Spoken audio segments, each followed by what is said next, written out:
బెంగళూరులో జరిగినటువంటి రేవు పార్టీలో ప్రముఖ నటి హేమ పట్టుబడ్డం వెనక రేవంత్ రెడ్డి హస్తం ఉందని, రేవంత్ రెడ్డి నిర్ణయం వల్లే హైదరాబాద్లో జరగాల్సినటువంటి రేవు పార్టీ ఇక్కడ క్యాన్సిల్ చేసుకొని బెంగళూరులో పెట్టారు.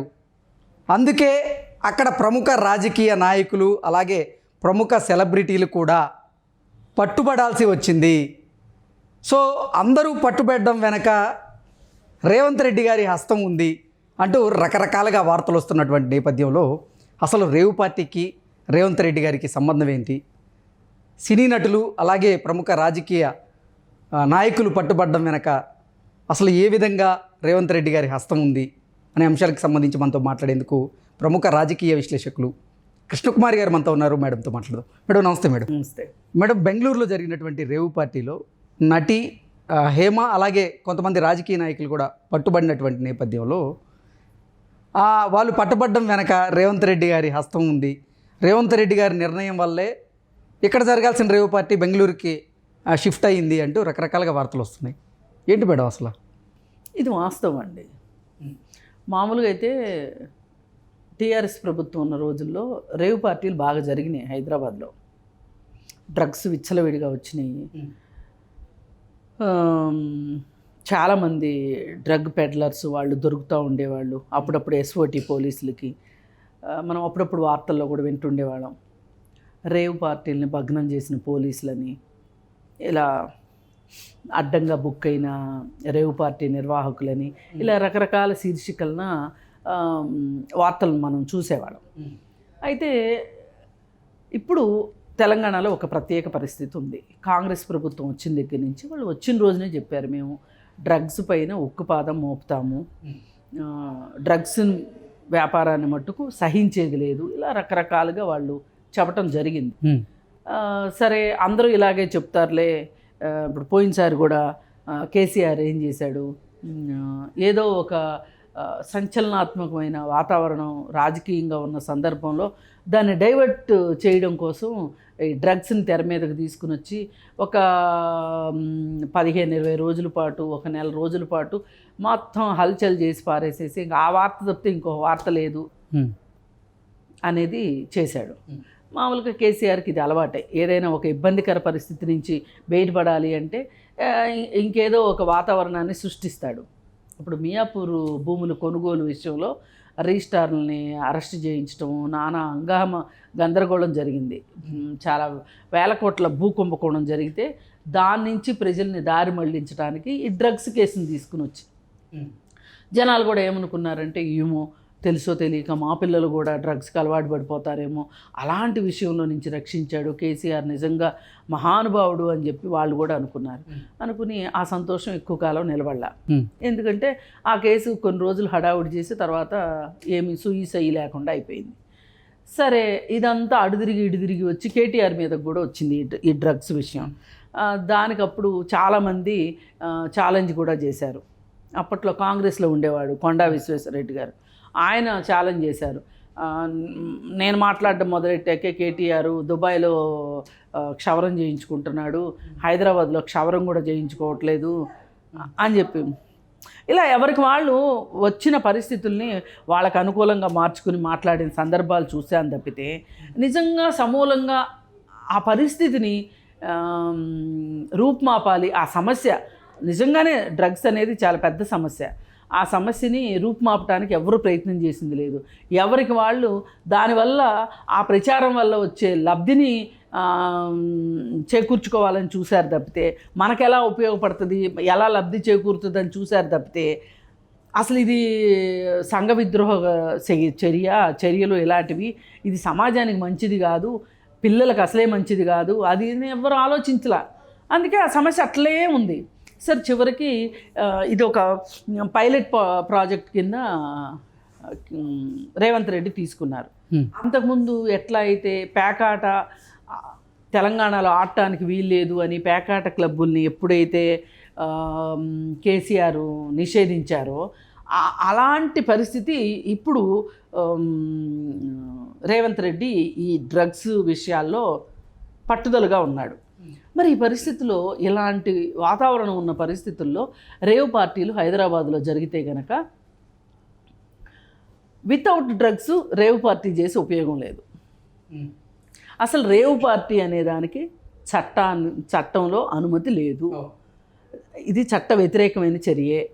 ఇది గనక జరుగుతుంది అని తెలిస్తే దాని నిర్వాహకుల్ని, అందులో పాల్గొన్న వాళ్ళని, ఆఖరికి అక్కడ సర్వీస్ ఇచ్చిన వాళ్ళని కూడా అరెస్ట్ చేస్తారు. ఇప్పుడు ఆ ఫామ్ హౌస్కి కూడా మూడింది, వదలరు. సరే, ఈ పరిస్థితుల్లో డ్రగ్స్ పార్టీ, ఈ రేవ్ పార్టీ ఏర్పాటు చేసుకోవాల్సి వచ్చింది. ఎవరి కోసం ఏర్పాటు చేశారు అంటే వైఎస్ఆర్సీపీ పార్టీ కోసం, పార్టీలో ప్రముఖుల కోసం ఏర్పాటు చేశారు. వాసు అని ఒక అతను వైఎస్ఆర్ పార్టీ అతను పుట్టినరోజు సందర్భంగా ఈ రేవ్ పార్టీ ఇచ్చారు. ఈ రేవ్ పార్టీకి అయ్యే ఖర్చు ప్రతిదీ ఖరీదైందే, ప్రతిదీ ఘనమైందే అనుకోవచ్చు. అందులో దొరికేది విదేశీ మద్యం, అందులో దొరికే విదేశీ మార్గద్రవ్యాలు, అందులో వాడే విదేశీ సిగరెట్లు, మనుషులు మాత్రమే ఇక్కడ వాళ్ళు.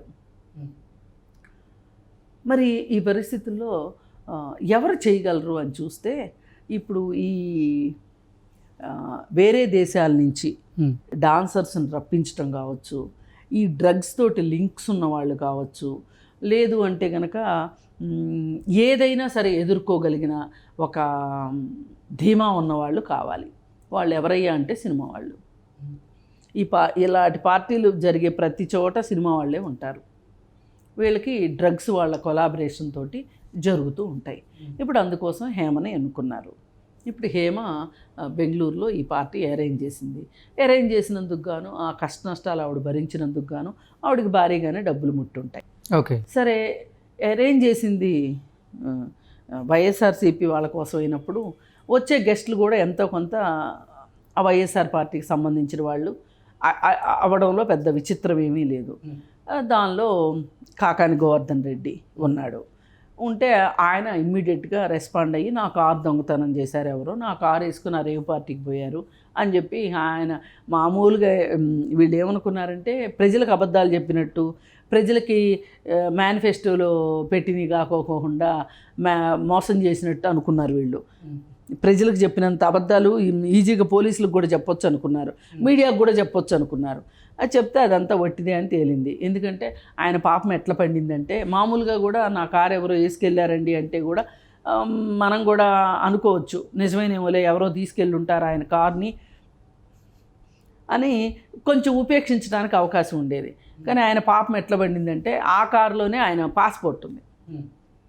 అసలు పాస్పోర్ట్ ఎందుకు ఉంటుంది, ఆయన కారులో పాస్పోర్ట్ ఎలా ఉంటుంది అనేది అనిపించింది. ఇప్పుడు వాళ్ళు ఏంటంటే, ఇప్పుడు అందరూ విదేశాల బాట పట్టారు.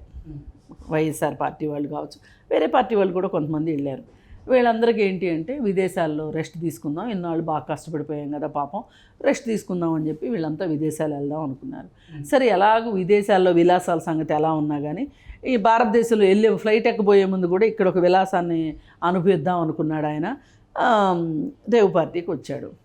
పేరు బయటకు వచ్చేసరికి కాదు కాదు కాదు కాదు మీ చరిత్ర ఎవరికి తెలియదు, క్యాసినోలే నిర్వహించిన వాళ్ళు మీ పార్టీ వాళ్ళు, మీరు రేవ్ పార్టీకి రాలేదంటే ఎవరు నమ్ముతారు, రేవ్ పార్టీకి వచ్చారు.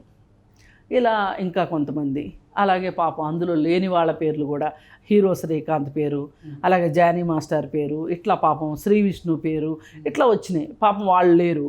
వాళ్ళు శుద్ధంగా చక్కగా ఏం చెప్తున్నారంటే, శ్రీకాంత్ నా ఇంట్లో నేనున్నాను, ఫిలిం నగర్లో ఉన్నాను అని చెప్పి ఆయన ఇంటర్వ్యూ ఇచ్చారు. ఇప్పుడు ఇంటర్వ్యూ తీసుకోవడానికి వెళ్ళిన వాళ్ళు కూడా ఫిలిం నగర్లో ఆయన ఇంటికే కదా వెళ్తారు, దాన్ని బట్టి అర్థమైపోతుంది కదా. అలాగే జానీ మాస్టర్ కూడా అలాగే చెప్పారు, వాళ్ళు సేఫ్. ఇప్పుడు ప్రాబ్లం ఎవరికి వచ్చింది మొత్తంలో అంటే, డ్యామిట్ కథ అర్థం తిరిగింది, ఉరిమిరి మంగళం మీద పడింది అంటారు కదా, అది కాస్త వెళ్ళి హేమ దగ్గర ఆగింది. మొత్తం ఈ గాలి బుడగ మొత్తం హేమ దగ్గర ఆగింది. ఇప్పుడు హేమ పని సునామీలో చిక్కుకున్న పరిస్థితిలో ఉంది. ఎందుకంటే హేమ తప్పుల మీద తప్పులు చేసింది ఈ విషయంలో. ఏంటంటే, అసలు రేవ్ పార్టీ ఆర్గనైజ్ చేయడమే తప్పు, వెళ్ళడమే తప్పు అన్నప్పుడు ఆర్గనైజ్ చేయడం ఇంకెంత తప్పు. ఆర్గనైజ్ చేసింది, అక్కడ దొరికింది. దొరికిన వెంటనే జస్ట్ ఇంట్లో వాళ్ళతో మాట్లాడుకుంటానో లేకపోతే వాష్రూమ్కి వెళ్తానో ఫోన్ తీసుకొని వెళ్ళి అక్కడ ఒక చెట్టు దొరికితే చెట్టు కింద అప్పటికప్పుడు హేమకున్న ఒక గొప్ప లక్షణం ఏంటంటే స్క్రిప్ట్ లేకుండా తన డైలాగులు చెప్పగలదు. హేమంత్ మనం ఏ మాటగా మాట మాట్లాడుకోవాలి. టాలెంటే ఈ చెత్త పనులే, అది వేరే విషయం. She's very talented. అయితే ఆమె చాలా టాలెంటెడ్. అందుకని అప్పటికప్పుడు ఊహించేసేసుకుని టకటక చెప్పేసి రిలీజ్ చేసేస్తే పోలీసులకు కోపం వచ్చింది. అసలు మమ్మల్నే అంటే ఇప్పుడు ఏమవుద్దంటే వాళ్ళ క్రెడిబిలిటీ దెబ్బతింటుంది కదా. ఈ ఎలిబి సృష్టించుకుందనుకోండి, ఈ ఎలిబి రాంగ్ అని నిరూపించాల్సిన బాధ్యత పోలీసుల మీదే ఉంటుంది. వాళ్ళకి ఎక్స్ట్రా పనే కదా. అందుకోసం చెప్పి వాళ్ళకి కోపం వచ్చి క్లియర్ కట్గా ఆమె పార్టీలో ఉండగా ఏ డ్రెస్లో ఉందో ఆ డ్రెస్ ఫోటో రిలీజ్ చేసేసి ఈమెకు మట్టుకు కఠినమైన ట్రీట్మెంట్ ఉంటుంది అని వాళ్ళు డిసైడ్ చేసేసుకున్నారు.